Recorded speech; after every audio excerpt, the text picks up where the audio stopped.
আসসালামু আলাইকুম। আমি আজও আবার চলে আসলাম তোমাদের সেই লেকচারে ক্যালকুলাসের। আজকে হচ্ছে আমাদের ক্যালকুলাসের লেকচার 2। তো এখন হচ্ছে গত লেকচারে আমরা সর্বশেষ পর্যন্ত যেটা আলোচনা করেছিলাম সেটা ছিল কি এবং কেন, কিন্তু কিভাবে সেটা নিয়ে এখন আমরা আলোচনা করিনি। তো এখন আজকে আমরা দেখো তোমরা একটু এদিকে, যে গত লেকচারে যে টপিকটা ছিল তোমাদের বলছিলাম যে হচ্ছে এরকমভাবে একটা এক্স অক্ষ দিয়েছিলাম আর একটা ওয়াই অক্ষ দিয়েছিলাম, তারপর আমি একটা কী দিয়েছিলাম, বক্ররেখা দিয়েছিলাম, তারপরে এখানে একটা কী দিয়েছিলাম, আর একটা রেখা। তো এখানে বক্ররেখা দ্বারা আবদ্ধ অংশের ক্ষেত্রফল তোমাদের বের করতে বলেছিলাম, ঠিক না? তো এইটুকু পর্যন্ত ছিল। আর এটা আমরা কি করতে পেরেছিলাম, জেনারেল কোনো ক্ষেত্রফলের সূত্র দিয়ে সূত্র ইউজ করে বের করতে পারিনি। আমাদের জন্য মেনলি এটার জন্য প্রয়োজন ছিল কি আমি বলেছিলাম, মনে আছে? ইন্টিগ্রেশন। এই ইন্টিগ্রেশন ইউজ করে কিন্তু আমরা এই বক্ররেখা দ্বারা আবদ্ধ অংশের ক্ষেত্রফলটা বের করেছিলাম। তো যাই হোক, মোটামুটি আমরা এটা জানি, কিন্তু আমরা আজকে যেটা আলোচনা করবো সেটার দিকে ফেরত আসি। তো আমাদের এখন একটা কথা হচ্ছে যে ভ্যারিয়েবল নামে একটা কথা আছে। তো ভ্যারিয়েবল আসলে কয় প্রকার হতে পারে এটা একটু আমাদের জানা দরকার। তো ভ্যারিয়েবল হচ্ছে টোটাল তোমার হচ্ছে, দেখো এখন আমরা একটা যদি ফাংশন লিখি, ধরো ফাংশন অফ এক্স, এটা ইকুয়াল টু, আমি একটা যেখানে একটা ফাংশন লিখলাম, ধরো 3x² প্লাস 2x মাইনাস 7। এটা একটা কি ফাংশন, তাই না? তো এখন কথা হলো এই ফাংশন অফ এক্স, এটাকে আমরা বলতে পারি এটা কি, তাহলে এই ফাংশনটা এটা হলো আমাদের একটা এক্সের ফাংশন, যেখানে তোমার দেখো এখানে এক্স হচ্ছে একটা কি চলক, তাই না? তো চলক বা ভ্যারিয়েবল বলতে পারো। কিন্তু এখন এই ফাংশন অফ এক্স যে লিখলাম, আমরা যদি বলি যে Y equal to function of X equal to এটা, তাহলে এখন দেখো একটা ব্যাপার কিন্তু এখানে কাজ করতেছে, যে এখানে কিন্তু দুইটা চলক তাহলে কাজ করতেছে। একটা হলো এফ একটা চলক, আবার এক্স এক ধরনের চলক। তো এখন এই যে দুইটা চলক কাজ করতেছে, এখন দেখো তো চলক বা ভ্যারিয়েবল, তুমি বলতে পারো যে ভ্যারিয়েবল হচ্ছে কয় প্রকার? ভ্যারিয়েবল হচ্ছে টোটাল 2 প্রকার বলতে পারো, ঠিক না? তো 2 প্রকার ভ্যারিয়েবল। এখন 2 প্রকার ভ্যারিয়েবলের মাঝে কি কি ছিল একটু আমাদের জানা দরকার। একটা হচ্ছে তোমার ডিপেন্ডেন্ট ভেরিয়েবল, বা বলতে পারো তোমার হচ্ছে কি নির্ভরশীল চলক। একটা হলো কি মানে অনির্ভরশীল চলক, তো বা স্বাধীন চলক। তাহলে একটা লিখতে পারি আমরা কি, ধরো আমরা একটা লিখলাম স্বাধীন চলক বা ইন্ডিপেন্ডেন্ট ভেরিয়েবল। আরেকটা হচ্ছে কি আমাদের অধীন চলক, মানে যেটা আর কি নির্ভর করে, অধীন চলক বা ডিপেন্ডেন্ট ভেরিয়েবল। তো এখন এই জায়গা থেকে 2টা ভেরিয়েবল জানলাম, বাট এই ফাংশনটার ক্ষেত্রে কোনটা আসলে আমাদের ডিপেন্ডেন্ট ভেরিয়েবল এবং কোনটা ইন্ডিপেন্ডেন্ট ভেরিয়েবল। এখন খেয়াল করো যে আমরা যদি এখানে এক্সের একটা মান বসাই, সাপোজ আমরা কিন্তু ইচ্ছা করলে এক্সের যে কোনো একটা ভ্যালু বের করতে পারি। সাপোজ তোমার মনে করো যে এখানে যে এক্সের মানটা যদি কত বসাই, 2 বসাই সাপোজ, তাহলে এক্সের মান 2 বসালে তাহলে ওয়াইয়ের মানটা কত আসে বলতো এখান থেকে। তাহলে এক্সের মানটা যদি 2 বসাও তাহলে কী হবে এখান থেকে, দেখো তো 3 গুণন, তারপরে এক্সের মানটা 2 বসাইছো 2² প্লাস এখানে 2 আছে 2 গুণন এক্সের মানটা তুমি কত বসাইছিলে এখানে 2, সো এখানে তুমি কী দিবা 2 দিবা, ঠিক না? তারপরে কী করবে -7।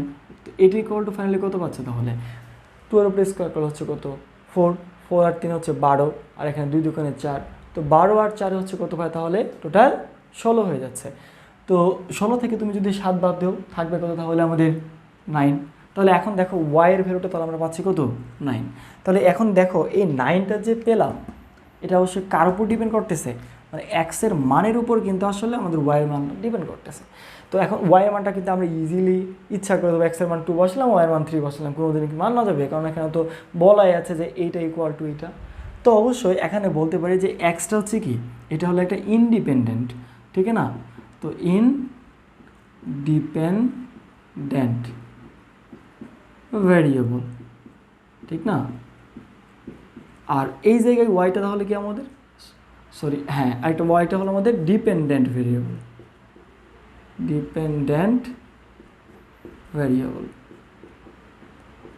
সো বিষয়টা তোমরা ক্লিয়ার আশা করি যে একটা হলো স্বাধীন চলক, এই যেটা হলো আমাদের এক্সট্রা, তাহলে এই ফাংশনে আমাদের স্বাধীন চলক, আর ওয়াইটা হচ্ছে কি অধীন চলক। তো মোটামুটি আমরা চলক নিয়ে একটা কথা বললাম, কারণ এখন বলতে পারছো ভাই আমাদের কিসের দরকার আছে চলক, হ্যাঁ এটারও দরকার আছে, আমাদের বিভিন্ন প্রকার ফাংশন সম্পর্কে আলোচনা করতে হবে। সো ওই ক্ষেত্রে কি আমাদের অবভিয়াসলি ফাংশনগুলো সম্পর্কে জানতে হবে। তো এখন ওই ফাংশনগুলোর সম্পর্কে যে সময় জানতে পারবো সে সময় আমরা এটা সম্পর্কে ক্লিয়ারিফাই হতে পারবো। তো আমরা এখন নেক্সট টপিকটাতে চলে যাচ্ছি।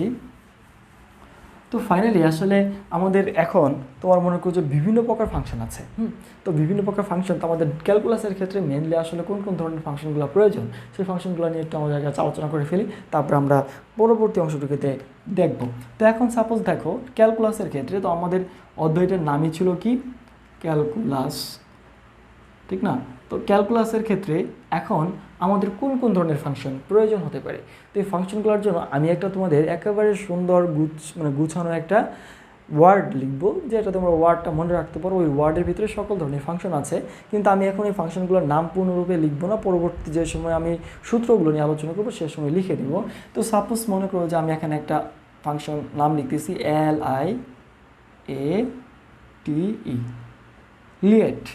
এটা মনে রাখলা যে LIATE লিয়েট, এটা একটা ওয়ার্ড। এটার যদি বা একটা মনে করো না যে একটা মুখস্থ করতে হবে, যে মুখস্থ করতে হবে বলতে এটা একটা যে মিনিং থাকতে হবে এমন না, জাস্ট আমি একটা গুছিয়ে লিখেছি। তো অবশ্যই এর একটা ক্রম সিকোয়েন্স আছে, যেমন সবার বামে আছে L, মাঝখানে I, তারপরে A, তারপরে T, তারপরে E। এটার উপর ডিপেন্ড করে ইউবি আমরা একটা ফর্মুলা পড়বো ডিফারেন্সিয়েশন ইন্টিগ্রেশনের ক্ষেত্রে, সেই সময় এটা আমাদের কাজে দিবে। তো এখন খেয়াল করে আমি যেটা বলতেছিলাম, এই জায়গায় দেখো ই বলতে তোমার আসলে কি বোঝায়? এই ই বলতে অ্যাকচুয়ালি তোমাকে বোঝাবে হলো এক্সপোনেনশিয়াল। কি বললাম? ই বলতে এক্সপোনেনশিয়াল ফাংশন। তো আমাদের ক্যালকুলাসে যে সকল ফাংশনগুলো প্রয়োজন, তো এক্সপোনেনশিয়াল ফাংশন, এখানে প্রশ্ন হতে পারে যে ই বলতে এক্সপোনেনশিয়াল ফাংশন বললাম, তো এখন এক্সপোনেনশিয়াল ফাংশনগুলো কোনগুলো হতে পারে? ধরো তুমি বলতে পারো a to the power x, এটা একটা এক্সপোনেনশিয়াল ফাংশন। তারপরে তুমি বলতে পারো ধরো e to the power x, এটাও একটা এক্সপোনেনশিয়াল ফাংশন। তারপরে ধরো তুমি e টু দি পাওয়ার লিখে দিলা কত mx, এটাও একটা এক্সপোনেনশিয়াল ফাংশন। তারপরে তুমি ধরো কি বললা যে 2 টু দি পাওয়ার এক্স, এটাও একটা এক্সপোনেনশিয়াল ফাংশন। মানে এটা তোমার যে কোনো একটা ভ্যালু হতে পারে, ঠিক আছে? তো এখন তোমাদের কথা হলো যে আমাদের এই জায়গা থেকে যে ভাই আসলে আমরা কোনগুলোকে এক্সপোনেনশিয়াল ফাংশন বলবো, এটা একটা কিন্তু কোয়েশ্চেন থেকে যায়। আসলে এখন এই জায়গা থেকে একটা বিষয় তোমরা মাথায় রেখে নিতে পারো যে এক্সপোনেনশিয়াল ফাংশন কোনগুলো হতে পারে। আমি ইতে বলছিলাম কি এক্সপোনেনশিয়াল ফাংশন, ঠিক না? তো এক্সপোনেনশিয়াল ফাংশন বলতে তোমরা একটা বিষয় অবশ্যই জানবা যে যদি ভেরিয়েবল, আমি একটু আগে বললাম তোমাদের ভেরিয়েবল নিয়ে আলোচনা করেছিলাম যে দুই ধরনের ভেরিয়েবল, তার মাঝে এখন দেখো এক্সপোনেনশিয়াল ফাংশন হবে সেই সকল ফাংশনগুলো যে সকল ফাংশনে তোমার ভেরিয়েবলটাই কি হিসেবে থাকবে, পাওয়ার বা সূচক হিসেবে থাকবে। তাহলে কি লিখে দিলাম, এটা হচ্ছে যে সকল ফাংশনে ভেরিয়েবল পাওয়ার বা সূচক বা কি বলতে পারো তোমরা ঘাত, ঠিক আছে না, হিসাবে থাকে,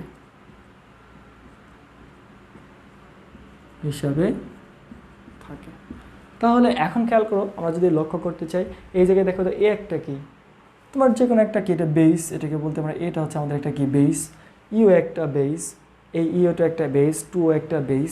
তো এ টু দি পাওয়ার এক্স, তাহলে কি এখানে দেখো তো আমাদের এই জায়গা থেকে যদি লক্ষ্য করি এক্স যেটা আছে, তাহলে এটা কি আমাদের পাওয়ার না, এটা হলো আমাদের কি আছে তাহলে পাওয়ার হিসেবে আছে।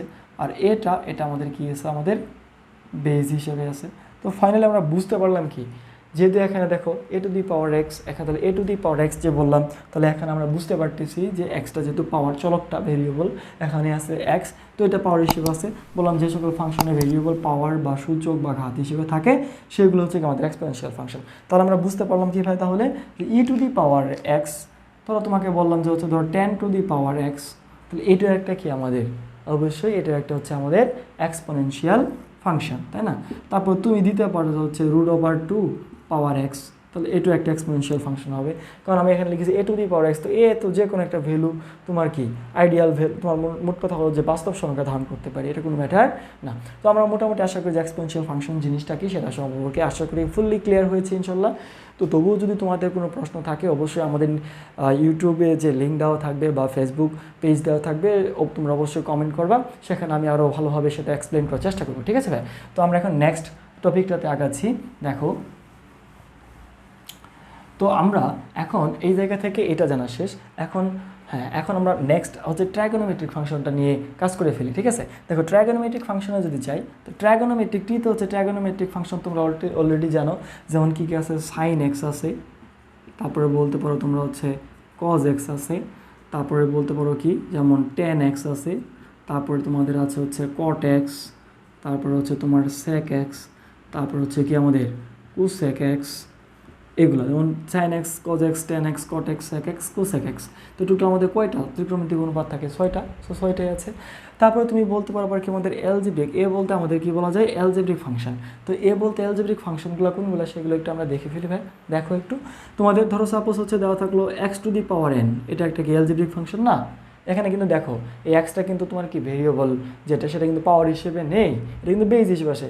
যদি থাকতো পাওয়ার হিসেবে তাহলে এক্সপোনেনশিয়ালের ক্ষেত্রে হয়ে যেত, তো যেহেতু আমাদের নাই সেটা আমাদের কেটা অবশ্যই এলজেব্রিক ফাংশন। তুমি বলতে পারো যেমন √x, কারণ কি এক্সের উপরে পাওয়ার কত, এটা √x যে কথা, x⁴ একই কথা।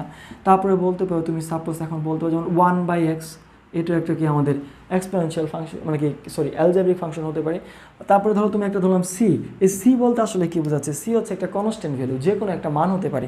তুমি সি এর মান সাপোজ এখানে তুমি যদি ধরো 5, বা ধরে নিতে পারো তুমি কত 10, এরকম যে কোনো একটা ভ্যালু, বা তোমার ঋণাত্মক মান হতে পারবে না, -10 হতে পারে, মানে যে কোনো একটা তোমার হচ্ছে ভেরিয়েবল, তো না মানে কথা হচ্ছে তোমার কনস্টেবল একটা মান, মানে কি কনস্ট্যান্ট একটা মান হবে, ঠিক আছে। তো আমাদের এখানে আশা করি এই এলজেব্রিক ফাংশন কোনগুলো হতে পারে সেগুলো তোমরা বুঝতে পারছো। তো আমাদের নেক্সট যেটা টপিকটা আছে সেটা একটু দেখো, যে আইতে বলতে বোঝাচ্ছে কি আমাদের ইনভার্স ফাংশন। কি বলেছিলাম আমি? Inverse function. ইনভার্স ফাংশনের ভিতরে কী কী থাকতে পারে দেখো তো একটু, যেমন এই মোট কথা হলো তোমার এই ত্রিকোণমিতিক অনুপাত যেগুলো আছে সেগুলো আর কি ইনভার্স করে দেওয়া। তাহলে কী হবে, সাইন ইনভার্স এক্স হতে পারে, তারপর তোমার হতে পারে ধরো কজ ইনভার্স এক্স হতে পারে, তারপরে টেন ইনভার্স এক্স, তারপরে ধরো কট ইনভার্স এক্স, তারপরে ধরো তোমার কি হবে sec inverse X, cosec inverse X. এই তো আমাদের ইনভার্স ফাংশনগুলো ক্লিয়ার। তারপর আমরা নেক্সট কোনটাতে যাব, দেখো এই যে সর্বশেষ যেটা আছে আমাদের এল বলতে ভাই কি আমাদের অলরেডি লগারিদমিক ফাংশন। আর আমরা মোটামুটি ক্লাস 9-10 লগারিদম সম্পর্কে জেনেছি, ঠিক না? তো লগারিদমের ভিতরে যেমন ভিত্তিক লগারিদম, টেন ভিত্তিক আছে। পরবর্তীতে আমরা আরেকটা কাজ করতে পারি, সেটা হচ্ছে যে আমরা এখন কিন্তু বর্তমানে টোটালি আর অন্যান্য লগারিদম তৈরি করতে পারছি। যদিও বা লগারিদমের পদ্ধতি ছিল 2টা, কিন্তু এখন কিন্তু তুমি যত বেস দাও না কেন 2 দিলে 2 ভিত্তিক। যেমন তুমি যদি এখন লক্ষ্য করো যে আমরা এখানে লিখি লগ তোমার এ বেস বি, তাহলে এখন এ দেওয়া আছে, এটা হলো কি বেস, এটাই ভিত্তি, ঠিক না? তাহলে এটা আমাদের কী ভাই, তাহলে বলতে পারো এটা হচ্ছে আমাদের, তাহলে এটা হলো কি আমাদের বেস, এটা আমাদের ভিত্তি, রাইট? ঠিক আছে, বুঝতে পারছো? তো এখন তুমি 2 দিলে 2 ভিত্তিক, 10 দিলে 10 ভিত্তিক, বাট আমাদের জেনারেলি হচ্ছে সাধারণত 2 ধরনের, 10 ভিত্তিক একটা ধরি, আরেকটা হলো কি আমাদের ভিত্তিক। কিন্তু তোমার সাপোজ দেওয়া থাকলো লগ, এখানে দেওয়া থাকলো 5, এখানে কিন্তু তোমার বেজের জায়গায় কিছুই দেওয়া নেই। তোমরা তাহলে মনে মনে কীভাবে নেবে এটা? অবশ্যই সেটা হচ্ছে মনে মনে তোমার 10 দেওয়া আছে, যদি নাও দেওয়া থাকে তাও ধরে নিবা। আরেকটা ভিত্তিক আছে, সেটা হলো ভিত্তিক লগারিদম, যেটিকে আমরা ln দ্বারা প্রকাশ করি। মানে আরেকটা হলো কি ভিত্তিক নামে একটা লগারিদম আছে, ভিত্তিক, যেটা আবিষ্কারক হচ্ছে বিজ্ঞানী জন নেপিয়ার, বুঝতে পারছো? তো এই ভিত্তিক লগারিদম এটাকে সাধারণত তোমার lnও বলা হয়, ln বা লন বলতে পারো, ঠিক আছে? অনেকে ln বলবে, অনেকে লন বলবে, ইটস ডাজেন্ট ম্যাটার, কোনো ম্যাটার না, ঠিক আছে? তো এখন কথা হলো আমাদের লগারিদম ফাংশনগুলো কী কী ছিল। তো আমাদের মোট কথা হলো লগারিদম ফাংশনগুলোর ক্ষেত্রে অবশ্যই এগুলোই থাকবে, লন বা লগ থাকবে। তো ফাইনালি যেমন সাপোজ তুমি চিন্তা করতে পারো যেমন লন এক্স, তাহলে ভিত্তিক লগারিদম লিখলাম, এটা একটা হতে পারে। তারপরে তুমি বলতে পারো সাপোজ লগ, তুমি বলতে পারো এ বেস এক্স, এটাও বলতে পারো, ঠিক না? বা তুমি শুধুমাত্র লগ, তারপরে কি লিখতে পারো এক্স, মানে তাহলে এটার বেস অবশ্যই মনে কি আছে 10, কিন্তু এখানে বেস দেওয়া আছে এ। সো এইগুলো হচ্ছে ব্লাবলা অনেকগুলো থাকতে পারে। সো এগুলো হচ্ছে আমাদের কি তাহলে লগারিদম, মানে হচ্ছে লগারিদম, এগুলো ফাংশনগুলো হতে পারে। তো ফাইনালি আজকে ইনশাল্লাহ আমরা আলোচনা করলাম যে হচ্ছে সাধারণত আমাদের ক্যালকুলাসের ক্ষেত্রে কোন কোন ফাংশনগুলো নিয়ে কাজ করতে হবে এবং কোন কোন টাইপের সূত্রগুলো পড়তে হবে। এই যে আমি এখানে যে ফাংশনগুলোর ভিতরে আলোচনা করলাম, এই ফাংশনগুলো নিয়ে আসলে সূত্রগুলো মুখস্থ করবো, ডিফারেন্সিয়েশনের জন্য লাগবে, আমাদের ইন্টিগ্রেশনের জন্য লাগবে। তো মোটামুটি আজকে ইনশাল্লাহ আমরা তাহলে এই ফাংশনগুলো সম্পর্কে জানতে পারলাম, চিনতে পারলাম যে আসলে কোনটা কোন ধরনের ফাংশন। তো মোটামুটি ইনশাল্লাহ আমার নেক্সট লেকচারে, আমাদের তো এটা লেকচার 2 গেল, তো আমরা ইনশাল্লাহ লেকচার 3-তে গিয়ে আবারও পুনরায় এই তথ্যগুলো একটু হালকা আলোচনা করে তারপরে আমরা ডিফারেন্সিয়েশন এবং ইন্টিগ্রেশনের সূত্রগুলো একের পাশাপাশি একসাথে দেখে ফেলার চেষ্টা করবো, ঠিক আছে? তাহলে তো এখানে শেষ, আল্লাহ হাফেজ।